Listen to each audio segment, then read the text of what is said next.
Hello, and welcome to 2320 South 9th, here in the Soulard neighborhood of St. Louis.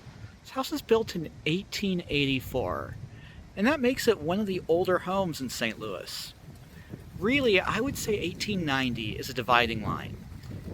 There's quite a few homes that were built after 1890, not a lot that were built before for a number of reasons. First, after the Civil War, it took a little bit for the economy to pick back up again, people to get home, be able to be ready to build houses. Secondly, housing was a lot more dense prior to that.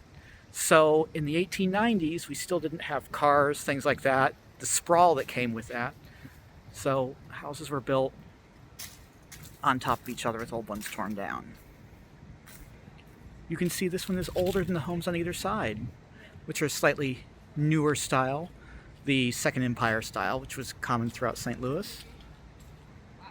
This one is an attached home, so there's two homes which share a firewall in between. And when we go in the basement, you'll see some of that. Coming on through, you can see some of the cornicing at the top, but otherwise a pretty formal building without a lot of the fripperies which came later. Now, this house has been fully renovated in the past, so it has a more modern and usable floor plan. Coming inside, we have a living room here with modern hardwood.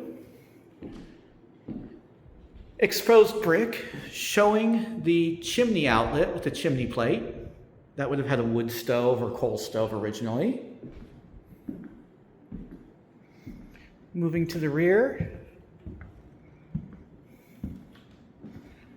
we have the dining room here. Again, very high ceilings, which were a marker of this era. And then we have the kitchen. And in this is built in a narrower portion of the house, which allows lighting through the windows to both the dining room and the bedroom above. As we come through, we have a pantry here in the back. As I turn around, you'll get a better view of the kitchen here.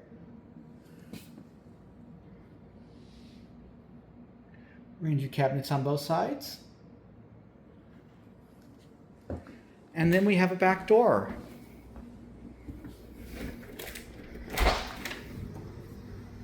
And you can see what I mean about how they built this in a narrower section to allow for access for light rather, to this dining room. And looking at this vertical,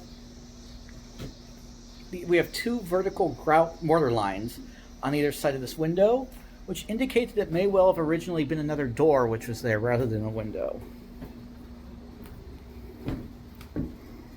Coming around to the rear, I believe this addition here with that little room may have been a later addition. So that's with the extra pantry over there. The brick looks like kind of 1930s, 1940s era brick. So that was built in a later era. But you can see here the side porch, which is common at this time. And we do have a parking place in a courtyard style garden. One nice thing about this double balcony, with being so close to the buildings next door, is it gives a great deal of privacy as well as shade, which is appreciated in the humid summers.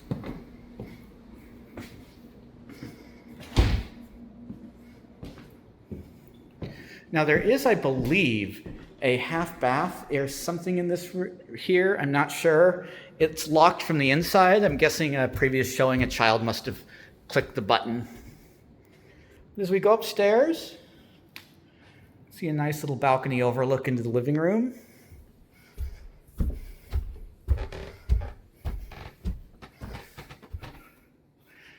And then we have a front bedroom here. And this is on the original floor plan that the house would have been on. Or this is the original this room is where the original room would have been as well. You can see we have the plate up there, the cover for the wood heater, or coal heater probably.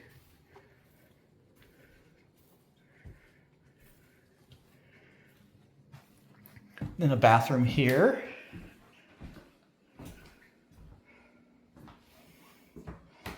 Now this likely would have been maybe a bedroom, including part of the closet next door, I'm not sure. It's a little large for a bathroom, and in 1884, we would likely not have had indoor plumbing.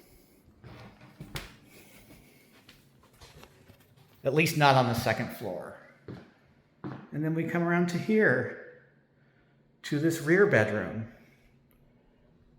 Again, this is over the kitchen, so it's a little narrower, and it does have a walk-in closet here, where that pantry would be downstairs, and that extra addition that was built onto the house. And again, we do have the second story of the covered porch up here. It really is quite shaded.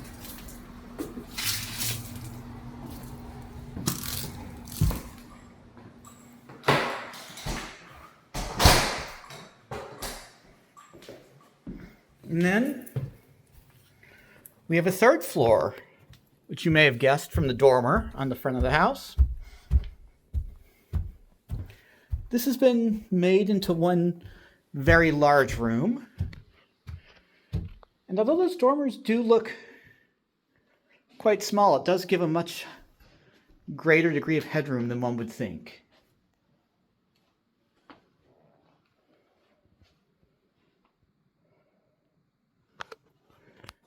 At the rear of this room is an interesting area. I believe it may have been set up to be a bathroom, possibly once upon a time. Obviously vinyl flooring.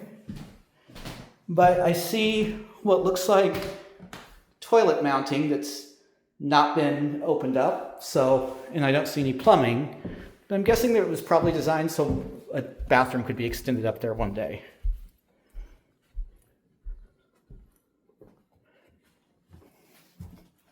And then we're going to check out the basement, which is actually more usable than one would expect in a house of this age. I do find that to be the case most of the time in this era of house. Basements are oftentimes either really useful and have decent height, or they're completely not useful. It's very difficult to find an in-between. This one is on the useful side.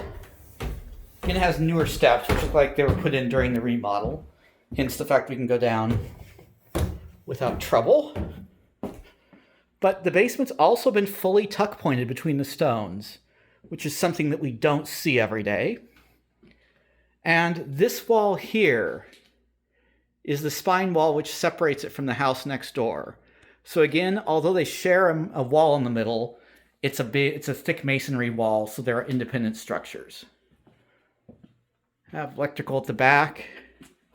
And again, you can see the concrete here, indicating that this rear addition was built later. And that was probably a walkout originally. But as we go back, see something else interesting here. Obviously, there's a laundry area.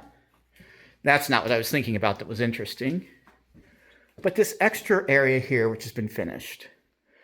So sump pump has been put in here. And then we have a bathroom that was built at some point with a shower. And so looks like they were looking to make that into another space. That room could definitely be finished off a little bit more finishedly than it is right now. But I'll take us back up to the living room. Say thank you very much for watching. And as always, please remember to like and subscribe. Thank you.